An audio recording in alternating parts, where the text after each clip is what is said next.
श्री गुरु तेग बहादूर साहिबजी यांच्या 350व्या शहीदी समागम शताब्दी वर्षानिमित्त आयोजित हिंदी दी चादर या भव्य आणि ऐतिहासिक कार्यक्रमासाठी प्रशासन पूर्णतः सज्ज झाले आहे।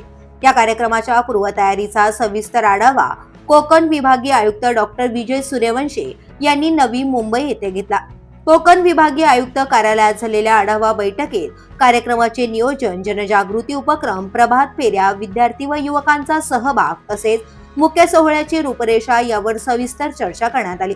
कायदा सुव्यवस्था, सुरक्षा, वाहतूक व्यवस्थापन, स्वच्छता आणि आरोग्य सुविधा याबाबत कोणतीही त्रुटी राहू नये यासाठी सर्व यंत्रणांनी समन्वयाने काम करावे असे स्पष्ट निर्देश यावेळी आयुक्त डॉक्टर सूर्यवंशी यांनी दिले।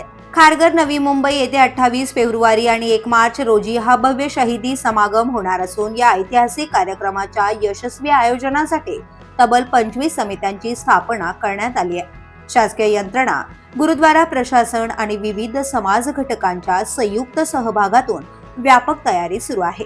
यापूर्वी नागपूर आणि नांदेड येथे हा समागम यशस्वीपणे पार पडला असून खारघर मधील कार्यक्रमासाठीही अत्यंत सूक्ष्म आणि शिस्तबद्ध नियोजन करण्यात येत असल्याचं आयुक्तांनी सांगितलं। नागरिकांची कोणतीही गैरसोय होणार नाही याची विशेष काळजी घेण्याच्या सूचना त्यांनी यावेळी दिल्या।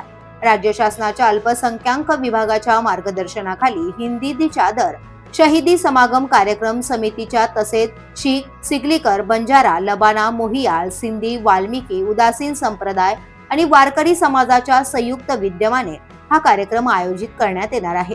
या कार्यक्रमासाठी राज्यभरातून तसेच परदेशातूनही मोठ्या संख्येने भाविक सहभागी होण्याची शक्यता असून त्या पार्श्वभूमीवर सुरक्षा, वैद्यकीय सेवा, निवास, भोजन, जलपुरवठा, वीज व्यवस्था आणि प्रसिद्धीसाठी स्वतंत्र समित्या कार्यरत आहेत।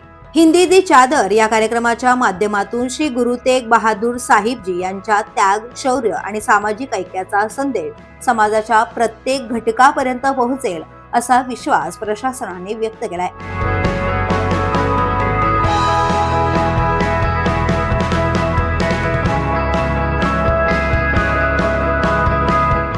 The police news, Ashraf Khan, Talasari.